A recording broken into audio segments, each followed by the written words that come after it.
Oilers in the Big Apple. Draisaitl fires this puck on net, and it's Corey Perry from his knees who bangs this one in to get the Oilers into the game. Then the Oilers' D are too soft in front of their net, and that's an easy tap-in for the equalizer. Arvidsson down the left wing rips a shot. It rides up the D-man's stick, fools Shesterkin, and that's your game winner. Oilers top the Rangers 3-1. Man, how many goals do we see exactly like this every week? Kids, do what Hughes does here and put the puck on the net. Unfortunately, that would be the last time this game the Canucks do that, and we all know you can't win a game only scoring one goal. Jets in Seattle looking for one to get within one, and it's Perfetti on the doorstep for the delivery. Then it's Morgan Barron, spins and fires this one up to Kyle Connor, and he does the rest. 2-2 game here in Seattle. Off to overtime we go. It's Samberg to Perfetti, then right back to Samberg, and that's the game winner. Looking at the overhead view here, how the hell do you not pick up that massive man galloping towards your back door?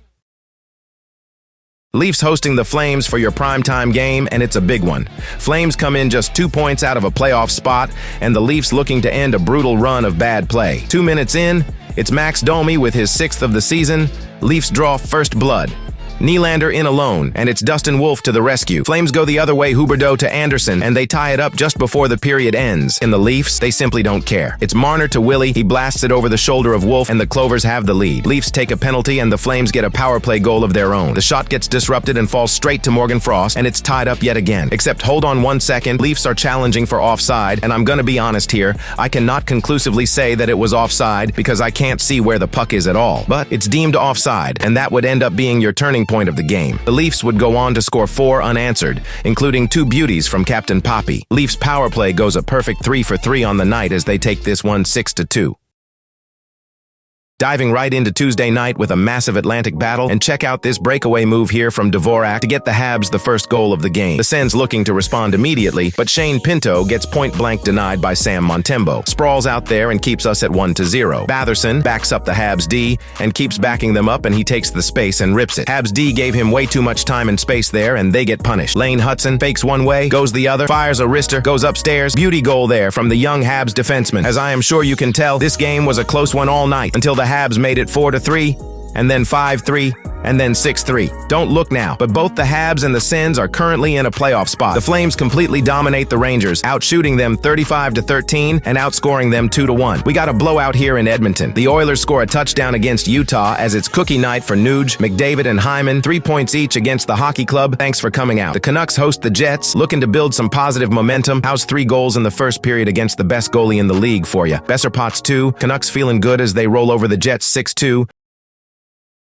Leafs hosting the Altitude Boys here for a Matthews versus McKinnon matchup. Jake McCabe decides he wants some spotlight too. He dances past Devon Tave and then toe drags Cale Makar. Man, could you even imagine if that went in? Leafs power play has been hot as of late, and there's Poppy with another. Just throws the thing towards the net and it bounces in. Avalanche, on their power play, they get the equalizer. McKinnon to Nichushkin in the house upstairs on Joe Woll. Jake McCabe yet again, looking to be the man. He looks off Marner here, lets it fly, but is denied by the medal. Lindgren goes in front to Mac, but Joe Woll gets the pad on it. Colorado on the power play, but they don't have the puck. Simone Benoit chucks this one down the ice. It hits off the ref and dies. Lawrence goes, "Hey, don't mind if I do."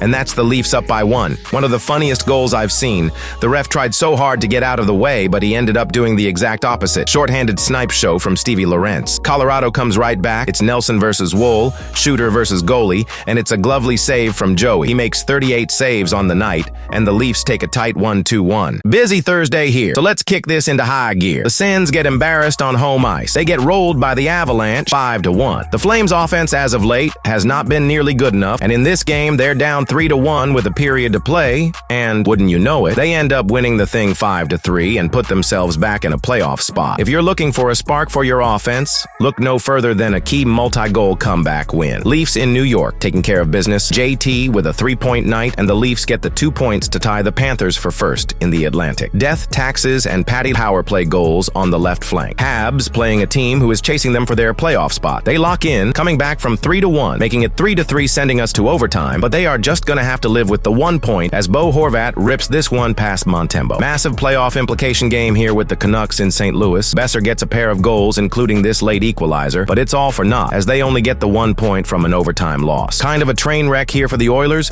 Draisaitl did not play in this one. McDavid left the game at the end of the second period, and to top it all off, Stuart Skinner leaves the game with 5 minutes to go. The Jets and Oilers go back and forth all night, each team taking a turn having the lead until the less less injured team on the night buries the winner to close out Thursday. No games on Friday, so we will use this time to say thank you. Thank you so much for all the support. We are so close to 1,000 subscribers, which is completely insane to us. If you have anyone in your life who loves hockey as much as you do, feel free to share this channel with them. Let us know your thoughts on the channel, whether it be thumbnail suggestions, editing styles, or anything else. We want to hear your thoughts. Also, if you're not a fan of this whole AI voiceover thing, don't worry, we aren't either. I just had surgery and am unable to speak right now, but when I can again, the AI will be gone. All right, let's get into a packed Saturday. Canucks in New York to play JT Miller and the Rangers. Both teams are a win away from a playoff spot. Let's see who wants it more. Quinn Hughes walking the line. He breaks the big man's ankles, rips a shot, and Dakota Joshua bangs in the rebound in front. If any of you find Matt Rempe's ankles, make sure you let him know. JT Miller finds the wide open man in front. Talk about prime real estate. Now we got a game, folks. Besser down behind the line. He shakes free from Miller and slides it under Shesterkin. The Rangers would end up pulling away, and they steal a much-needed win from the Canucks, potting 5 goals on 11 shots. Terrible. Yet again, two teams fighting for a spot. Can the Canadian team get the 2 points in this one? Well, it's a good start for the Flames as Coronado takes the puck north, rips a shot south, and it finds its way through the traffic. Flames up by 1. The Islanders then catch the Flames asleep at the wheel. They pot 2 back-to-back to take the lead. But the Flames aren't having any of it. More specifically, Matt Coronado. He gets his second of the night. Kadri rips the perfect shot for the winner in overtime, and that's all she wrote. Flames get the much-needed 2 points as they try and keep up with the Blues. Montreal hosting the Avalanche tonight, looking to hold down their spot in the playoffs, but unfortunately for them, they go down 3-0 early in this game. Fortunately for them, however, they would end up getting those 3 goals right back, plus another as they steal a point, sending us for some more hockey. Nelson wins it for the Avalanche in the shootout, and the Habs only walk away with the 1 point. The Ottawa Senators walk past the New Jersey Devils, getting outshot 27-19, but finishing this one 3-2. On a night where both the Panthers and the Lightning lose in regulation, first place is right there for the Leafs to take. But they decide to completely blow it and let in 5 straight unanswered goals. Leafs fans, I am so sorry that you support this. Meanwhile, over in Edmonton, it's an absolute shooting gallery. Oilers make it 1-0, then 1 minute later, it's 1-1. Oilers make it 2-1, then 4 minutes later, it's 2-2. Oilers make it 3-2, and then 4-2.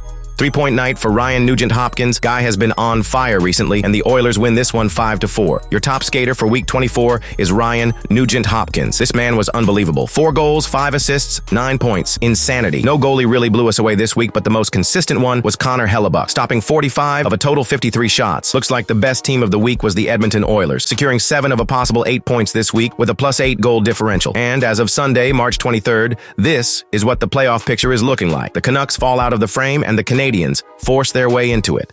If you enjoyed this video, please consider giving it a like. If you really liked it, share it with a hockey lover like yourself. And don't forget to hit that subscribe button on the way out. We're on the road to 1,000 subscribers, and we could use every bit of help we can get. Thanks for watching. We will see you next week for Week 25.